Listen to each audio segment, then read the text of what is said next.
No one that I know is perfect when it comes to coding. Well, there may be one person, but the rest of us make mistakes. Sometimes we're lucky and the errors just jump right out at us when we first run the code. But there are often times, whether we realize it or not, that we're testing an ideal scenario. That leads to us getting blindsided down the road when our code stops working, which isn't great. So we can go ahead and prepare for that, and we do that with logs. I haven't always used these effectively. In fact, you probably haven't seen this much in my code previously, but I'm trying to get better, and this is one of the things I'm doing to improve. Logs help us see where our code was successful, and sometimes more importantly, where it fell down. If you've ever watched Star Trek, first off, live long and prosper. Secondly, you've definitely heard a captain's log. Those go something like this. Captain's log, stardate 25467. Today I saved a planet and kissed several scantily clad green women. Logs in ODOO don't tend to be as exciting as captain's logs. They're more like an engineer's log. Engineer's log, stardate 25467.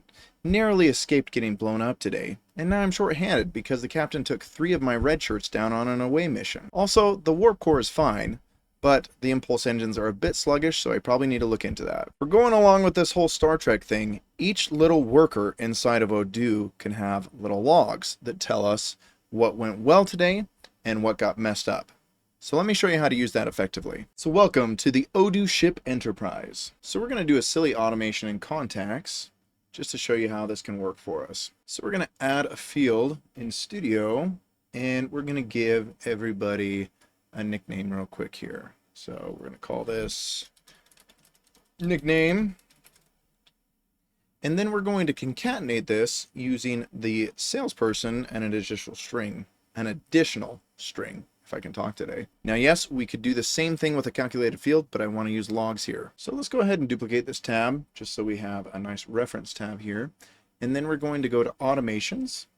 Inside of automations, we're going to go to new, and we're going to say set contact nickname. The trigger is going to be on save, okay? And then we're going to add an action here. So we're going to execute some code, and we're going to say record, and it's going to be xstudio nickname.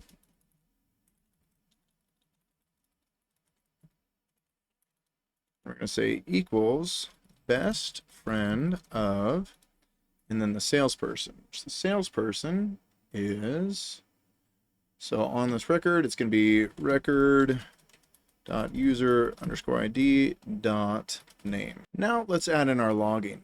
So this may not work every time. So we're going to say try. Okay. And if this works, okay, we're going to go ahead and log something. So we type log, and we're going to say update of nickname was successful on, and we're going to say record.name. And then if we do a comma, we can also say what level this is at. And we can actually have the level be anything. So we're going to say this is level Andrew here. Okay. And we're going to put an except here. So if it fails, we're also going to have a log entry here. And we're going to say update of nickname was not successful on record.name. And we're going to say something worse than Andrew, so how about Godzilla? Seriously though, it probably makes sense to do these like warning or error or success so that it's very easy to see whether or not things are working. Okay, let's save and close, and let's test this guy out. So to see our logs, we want to duplicate, and we want to make sure that we're in developer mode again. Go out to the main menu and type logs. Okay, well, logging is really what we're going for here. There's nothing here just yet, but just wait and see. Okay, in our first tab, we're going to close out, and we're just going to change a random thing on Brandon Freeman's. We're going to change his number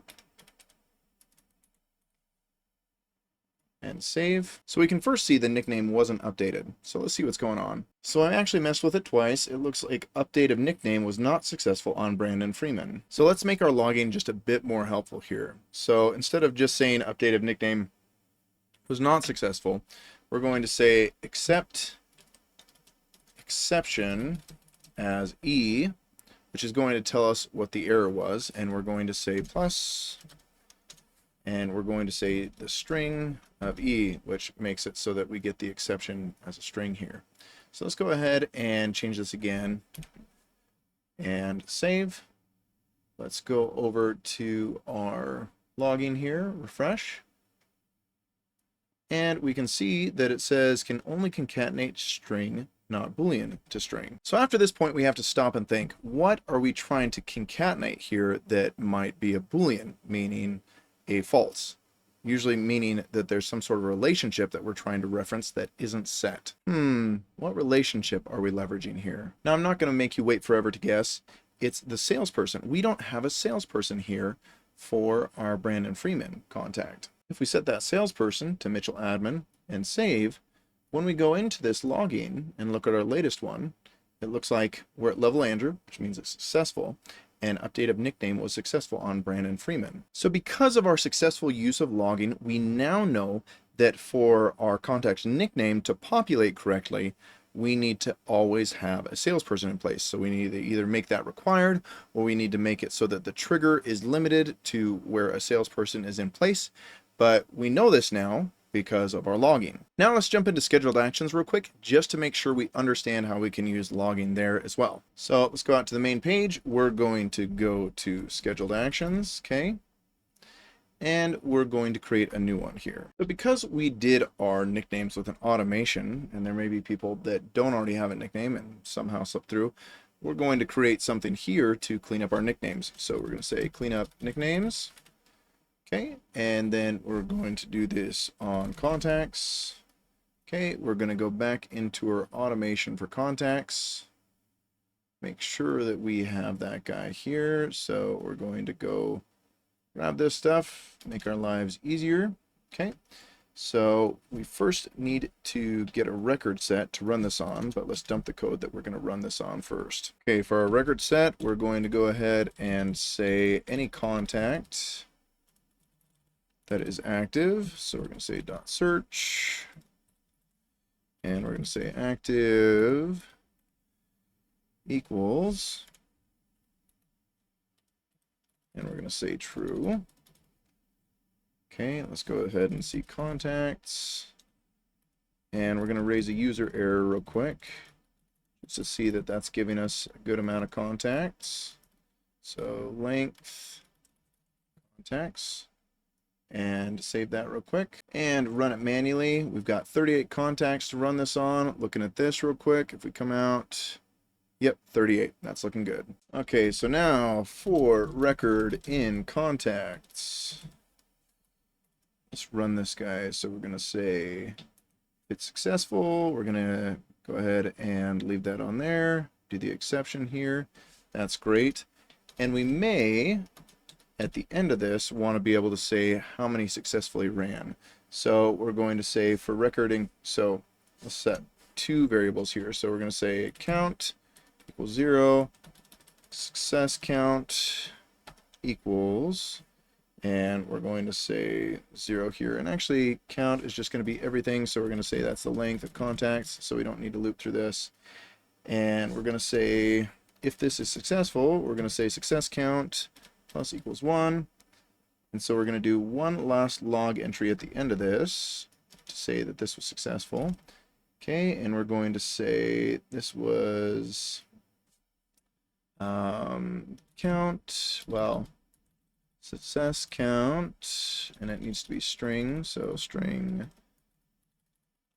success count plus out of string count plus ran successfully. So we're going to stick that as an Andrew, which means it's successful.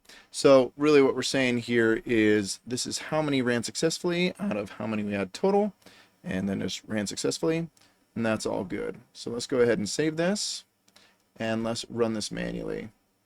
Oh, we got to get rid of that raise user error first. So comment that out, save, and run manually. Okay, so you can see we kind of had a mixed bag here. So looking at this, we had 2 out of 38 ran successfully, which if we understand that the salespeople are the problem, we can go and look at this and see why that happened. But before we do that, looking back over here, okay, we can see there's all these guys with an error. So that was for each record that it tried to run on, each of those 38 records. So let's go into contacts real quick, go into the list view, and we're just going to group by salesperson. So you can see that 2 are under Mitchell admin, and then there are 36 that have no salesperson, which lines up with our logging right here where 2 out of 38 ran successfully. So you can probably start to see the value of logs, right? ODOO logs help us see where our code is running successfully ongoing, where there might be errors. And the nice thing too is because we're using that try and accept, it doesn't stop everything from running, just the things that aren't working properly. Hopefully this will help you as you try and improve your coding skills.